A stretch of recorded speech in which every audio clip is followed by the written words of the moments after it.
Students, I am S के Sharma, faculty physics, IIT catalyst.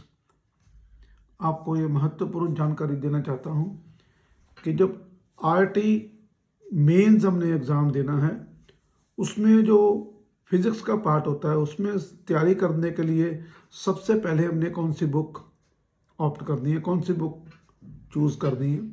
तो वो बुक है NCERT।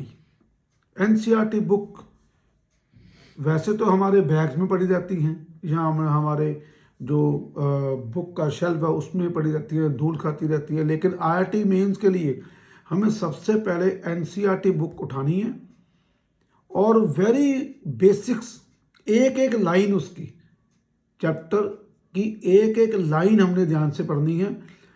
उनमें बेसिक कॉन्सेप्ट्स होंगे जिनमें से जो मल्टीपल चॉइस क्वेश्चंस, जो कॉन्सेप्चुअल बेस्ड क्वेश्चन पूछे जाएंगे। जैसे हमने कूलॉम लॉ पढ़ लिया, तो कूलॉम लॉ क्या है?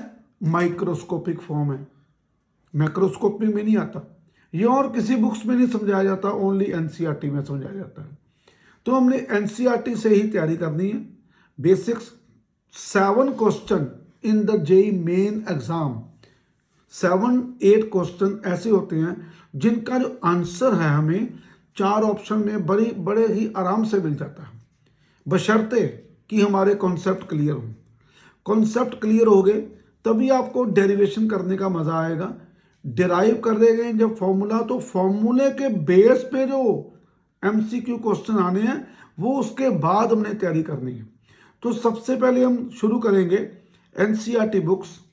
पहले पेज को स्लोली रीडिंग करना है ताकि वो आपके दिमाग में प्रॉपर वो जो कॉन्सेप्ट है, जो उसका आइडिया है, वो दिमाग में बैठे और उसके रिगार्डिंग आपके दिमाग में क्वेश्चन अराइज हों।